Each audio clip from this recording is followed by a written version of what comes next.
हाय नमस्कार, मैं हूँ ऋतु आचार्य। कैसे हैं आप लोग? होप आप सब भी बहुत अच्छे और मज़े में होंगे।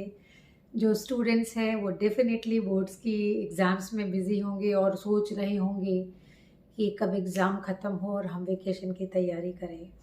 और जो मम्मियाँ होंगी डेफिनेटली मम्मियाँ तो बिल्कुल टेंशन में। समटाइम समझ नहीं आता है कि एग्ज़ाम बच्चों का है या मम्मियों का। बट खैर लाज़मी है उनका, क्योंकि बच्चे की ग्रोथ का, करियर का ये बहुत एक पड़ाव होता है जो कि बोर्ड एग्ज़ाम है। उसको बहुत मान्यता और बहुत इम्पोर्टेंस दी जाती है कि पूरे टाइम की पढ़ाई का एक रिज़ल्ट आता है उसके अंदर में।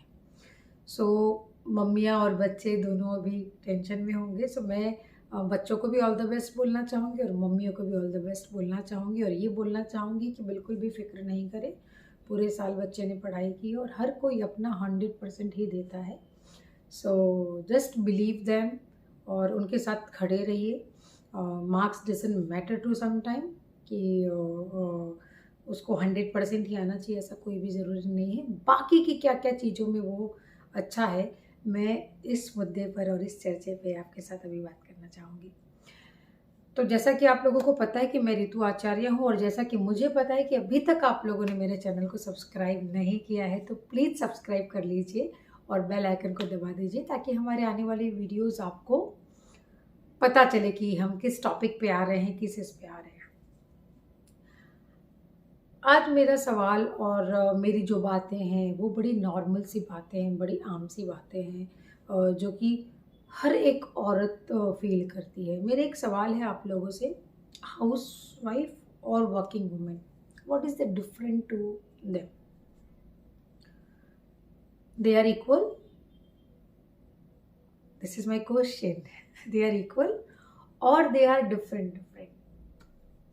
सी guys, according to me and I strongly believe, उन दोनों की ही जो भूमिका है वो अपने आप में ही काबिले तारीफ है।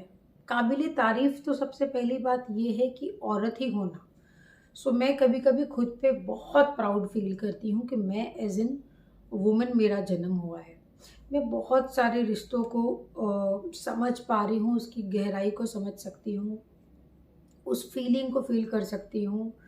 जब मैं छोटी थी तो मेरे माँ बाप ने मुझे किस तरह से बड़ा किया है। मैं जॉइंट फैमिली से रही हूँ and I still believe in the joint family, because joint family आपको बहुत ज़्यादा सपोर्ट और इतना ज़्यादा आपका स्ट्रेंथ बढ़ाता है कि जिसकी कोई लिमिटेशन नहीं है।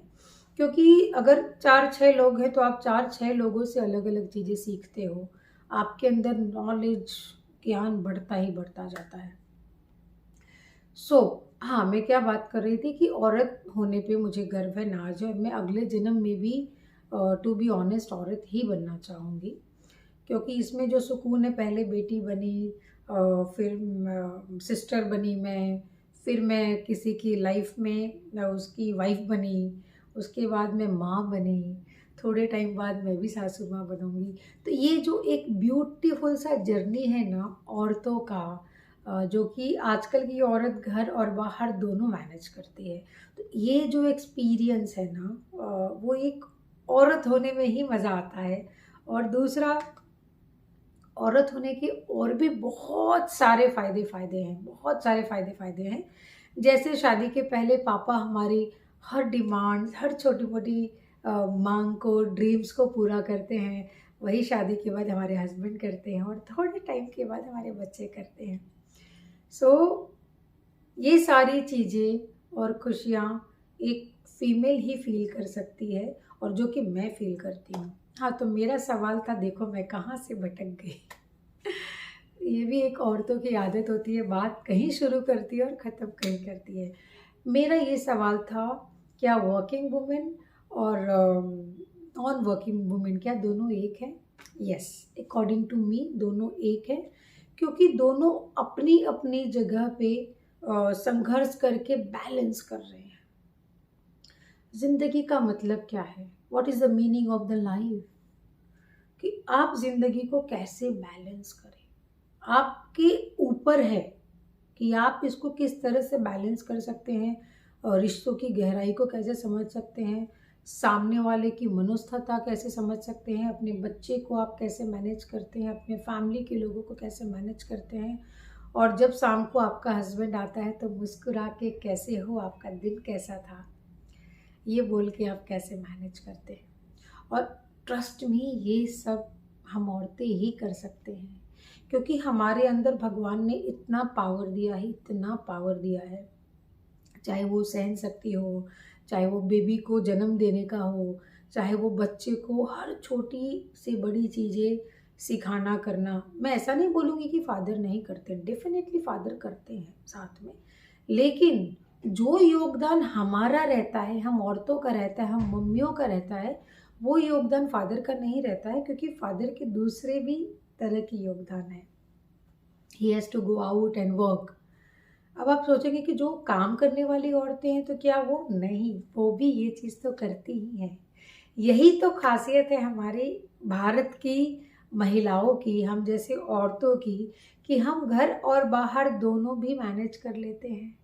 सी, होता क्या है, जो वर्किंग वुमेन होती है ना, उनके बच्चे और भी ज़्यादा मैच्योर हो जाते हैं, बिकॉज बचपन से वो देखते हैं कि mama is also very perfect in the time table and all.